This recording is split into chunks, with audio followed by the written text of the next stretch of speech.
by Zoom and published by Kemco, Lagoon is a little-known action RPG released in the early days of the Super Nintendo that's at times a lot of fun, but overall is super hard to recommend to everyone.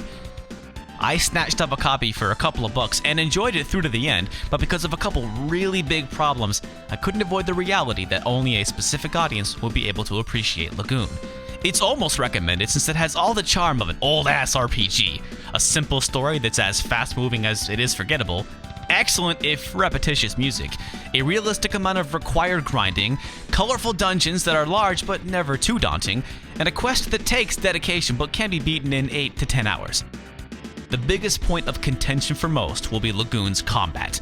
Lagoon has one of the most baffling combat systems ever seen in an action RPG, at times making it an incredibly frustrating experience. With perseverance, I was able to master Lagoon's quirks, at least enough to beat it, but even as I waded through that final dungeon, the question, what were they thinking with this swordplay, never left my head. It renders this forgotten SNES RPG a flawed title that very few will have the patience to complete. The NES is my favorite system of all time, but the Super Nintendo is definitely up there, because one of my favorite types of games to play is super old Super NES games. First and second generation SNES are some of the most idiosyncratic games ever made. From Mario World, Final Fantasy II and ActRaiser, to Final Fight, Darius Twin and Top Gear, old SNES games have a specific personality. Just like Crackdown has all the charm of pre-Sonic, Altered Beast era Genesis games, Lagoon is so early-gen Super Nintendo. It's a charm that's difficult to describe. I guess it's like preferring vinyl records to CDs. Well, at any rate, some people get it and some people don't. For retro fans that get it, Lagoon's graphics and sound, pacing and structure is a blast. In a nutshell, I'd say it's like Ys, Crystalis, or Final Fantasy Adventure, but simpler. And I'd say Lagoon sits with these games if not for one thing: your puny little sword. Lagoon might have the most useless sword in history. Christ, it's more like a pocket knife. And for an action RPG, the combat is almost a chore, and this pretty much breaks the game. But if you can believe this, the decision to have such a tiny sword is actually supported by a handful of nuanced design choices. Yes, I just said that combat in Lagoon is nuanced, though mastering it takes more patience than I would realistically expect the average retro fan to have. Apparently in the original SharpX 68000 version, you could hold your sword out in front of you and just ram dudes, like in Ys 1. Seems like this would have made the combat a little easier, but I can only speak for the Super Nintendo port, so let me break it down. So yes, your sword is a damn Swiss Army knife, but you have a super useful shield. If you stand still and let an enemy hit you, they'll bounce off, dealing no damage. Commonly, you'll swing your sword, miss, but make contact with the enemy during that split second between swings where your shield is technically up, and push them back, receiving no damage. Getting the timing of your sword swings is really tough, but you won't take as many hits as you'd think.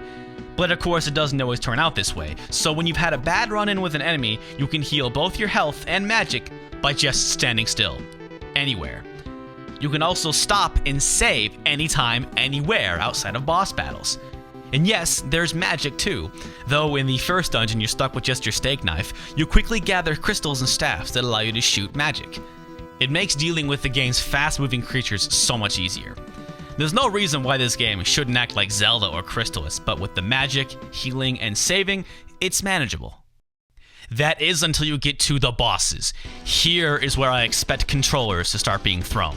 For whatever reason, they decided that in boss battles you cannot use magic or heal yourself. You're stuck with just your butter knife. Imagine David being stripped of his slingshot, forced to defeat Goliath with just a sharp, pointy rock. Some of these fights are just insane. It's one of the most mind-boggling decisions I've ever seen in a video game. But there is a silver lining here. Most bosses can be defeated by just finding that sweet spot and hammering on the B button until they're gone. It might take a couple or even a dozen tries, but it's there. Other times, it's just a war of attrition. If you're doing too little damage, go grind for a few minutes and then come back. One level is usually enough to tilt the table in your favor. That is, again, if you have the patience in the first place.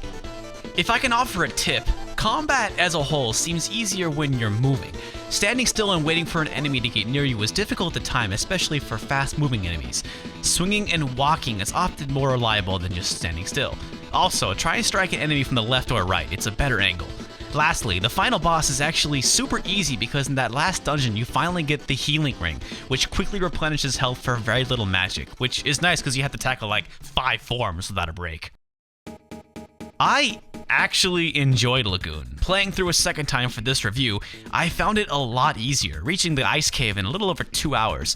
But I admit I'm totally in the minority here. The combat has such a steep learning curve, it takes beating the game to finally get good at it. And that's not good game design no matter how you spin it. It's nuanced like, I guess, Link's Adventure, but it's never as rewarding. But if you like old-ass Super Nintendo games and old-ass RPGs, and you're looking for something that's priced at around 2 hours of downtown parking, Lagoon might be what you're looking for. I'll see you on the next. Get Quickie!